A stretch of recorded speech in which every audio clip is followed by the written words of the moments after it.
Okay, so before we begin gathering the pages, folding them up and putting them in the order that you want them in the book, I thought I would show you an example if you haven't seen them before or you haven't seen mine before. And everybody puts them together different. Everybody designs the covers different. And so how you're going to do is going to be completely up to you. But because I was focusing more on ones for kids, I thought I would show you one that is not for kids. So this is one I completed a couple of months ago or a few months ago. So this is obviously very super grungy, and I added a lot of texture with coffee stained cheesecloth. And then a little detail. As you can see, I like the pages sticking out. And now just to give you an idea also of the different kinds of pages you can put inside, other than these simple ones I showed you in my previous video, which are going to go into the kids' journals, I thought I would show you just some of the ideas that you can do as well for your own journal if you're wanting to go super grungy. You don't have to do this. You can stick with simple, plain art paper, sketch paper, watercolor paper, whatever floats your boat, or you can go as grungy as this. So this was the printer paper that I had used, that I have here that I showed you before.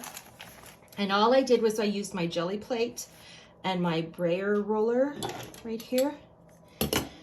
And I just did that up. So basically I just prepped a background. So later on, if I want to start painting and sketching on this, I can go right ahead and do that and it's all ready. I can even do it on the inside of the cover. I also like, in my personal journals, different sizes of papers. So the reason I like this for me personally, again, is that in my art journals, I also like to write or even paste inside quotes that I come across or a poem. And so these smaller pages are really great for that. They're also good for when you just want to do a quick practice sketch. So say if I wanted to practice a certain type of eye sketch, like the way the eyes are, an expression in the eyes, or a nose or lips or whatever. These are perfect little pieces of paper that are in here that are perfect for that sort of thing. You can also sew pages together. Just again, it makes it different. It adds a little bit more detail into it. Folding pages within itself like this. And as you can see, I'm not one for doing straight cuts. Again, that's me. If you prefer clean edges, then by all means do that for your own. This is just packing paper that I had left over and I put it in here. Music sheets, ledger paper here. This here is actually from, I think, what is this from? Oh, it's just wax paper. Craft paper, some coffee stained burlap, lined paper, some sketch paper, parchment paper, some little scraps of odds and ends that I had, and I just used a paper clip and paper clipped it to the book page here. This is old map, scrapbook paper, some of that tissue paper I showed you in the previous video, in the previous video. So it's just some of that. Some of these little doodah things here, which are really cute, that I can use in a collage or adding it to a painting in here. This is watercolor paper in the center that I just did sort of like an abstract background to it, and then I can add from there. And like I said, this is just to give you a quick idea of all the things you can do to make it grungy, grubby, whatever you want to call it. So that's typically how I do, the end result of how I do an art journal. Okay, so let's get back to our own journal. So I'm going to grab one of the kids' journals here that I will be putting together. I need this here so that I can get an idea of the size of the pages that I'm going to need. So you will want to do the same with your cover after you've gathered all your pages that you want to use or are thinking of using. And just get them ready. So you're going to be folding them.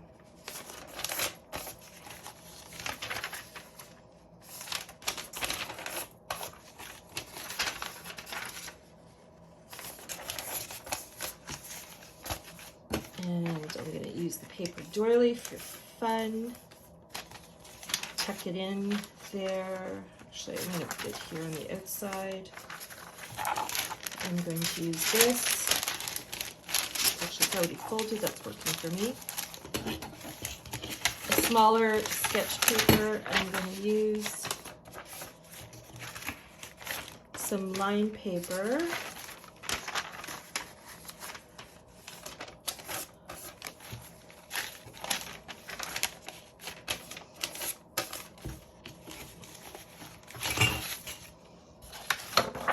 Some more sketch paper.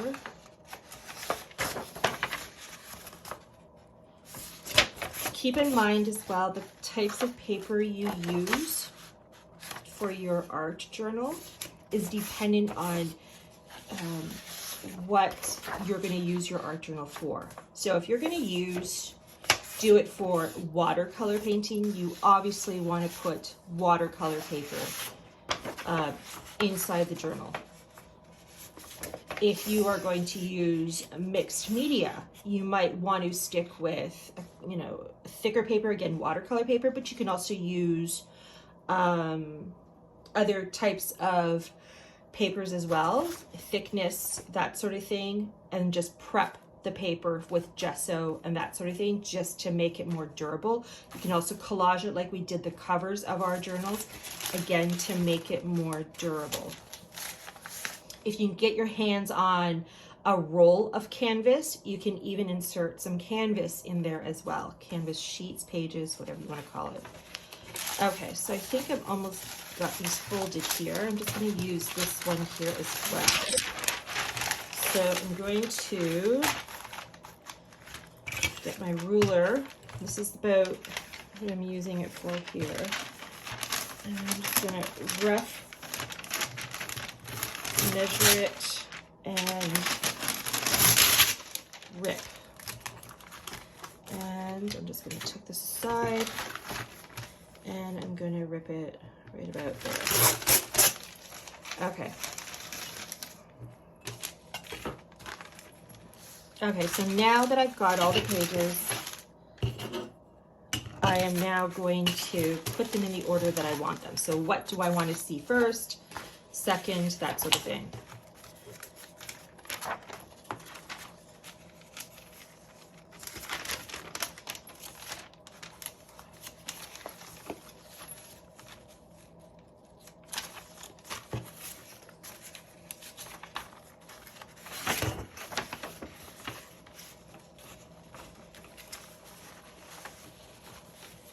I think there was one more thing I forgot to show for supplies in my last video. I'm just realizing the most important thing. Tina. All right. This is going to have to get cut down.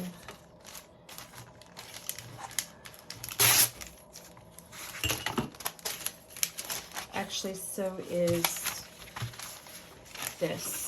It's a little too big. All right.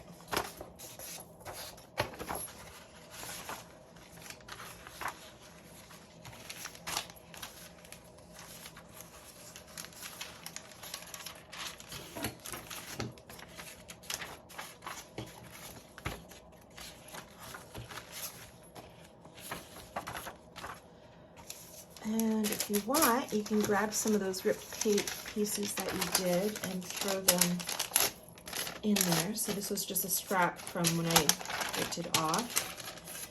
And I'm just going to tuck it in here. Okay, so once you have that, just use your ruler if you got one of these. Just really sharpen the crease. Don't rip the page like I just did, which is okay. All right, so now you look at it and see, is that enough pages?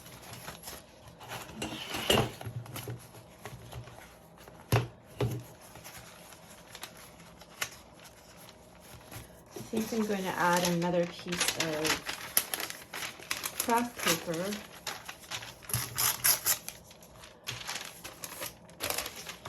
and put it on the outside. Get in there. And another one of these printer papers.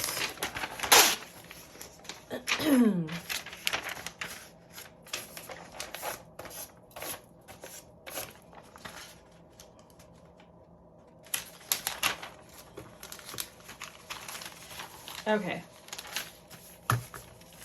So just checking the time of this video. Okay, so I'm gonna be stopping this video now because Facebook and everything has a hard time. The longer the video is, the harder, or the longer it takes to upload it, even to YouTube. So I'm gonna stop it here since we're 10 minutes in. As you can see, like I said, gather your papers, fold them, put them in the order that you want them in, and make sure the creases where you fold them at are nicely defined, because that's gonna be important in making sure and helping keep them all in place when we start putting the holes and sewing them in. And once you have all the papers like this together in the order you want them, put them in the book and make sure it's exactly, you know, the way you want it. I have pages sticking out, perfectly fine. I'm fine with that. If you like everything tucked in and not sticking out, well, then you just cut or just rip it with a ruler. Up to you. Okay, so we're going to go to the next video. I'm going to stop here and then we'll do the next step.